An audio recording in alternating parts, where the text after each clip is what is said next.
So 1 year since Ahmed Al-Sharaa made history with this rapid ouster of Bashar al-Assad and his regime, and he certainly has catapulted onto the global stage very quickly. Your thoughts on the first year with Al-Sharaa in charge and what this means for the people of Syria? Wow, it's a huge thing to summarize an entire year of many ups and downs. I think that just as was previously said right now, Syria is a work in progress. No analyst that looked at the situation a year ago thought Syria would be, rich and rolling in money and with everything fixed in 1 year. And of course it isn't. That being said, like you just said, there's such an amazing diplomatic effort to incorporate Ahmad al-Sharaa into the international system. Most European countries and the United States have dropped the charge of terrorist on Ahmad al-Sharaa, which related back to his earlier days where he was affiliated with Al-Qaeda.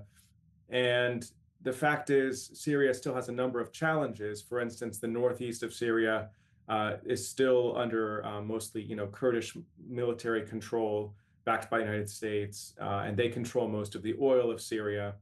And that's something that is sort of a sore spot for the government.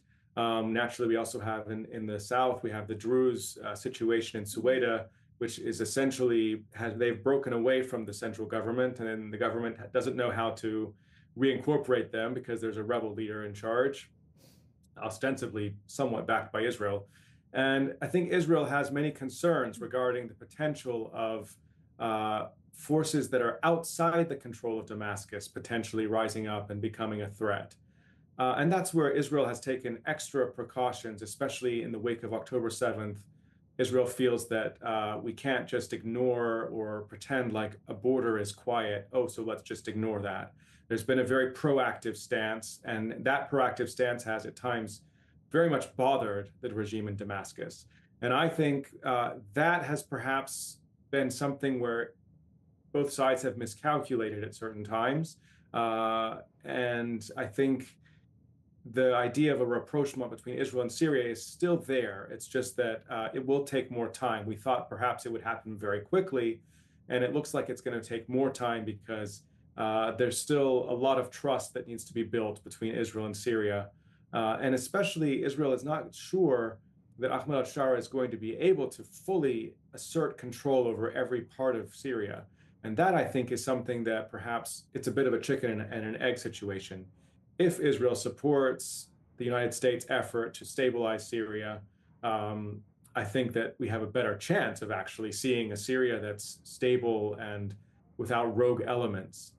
And that's, I think, where we stand now. We have to try and perhaps be optimistic that if we are working in the right direction, we will reach a situation where we have an agreement. It will take time, and thankfully the U.S. is staying engaged. Regional partners like Saudi Arabia are staying engaged, and I'm optimistic that things will get better. It just may not be a straight path to a better situation tomorrow or the next day. It will take time. When you heard some of the comments that were made in Doha from Ahmed al-Sharaa at the Doha Forum, talking about how Israel, through its management of crises in the region, is exporting its problems to other countries, do you remain optimistic?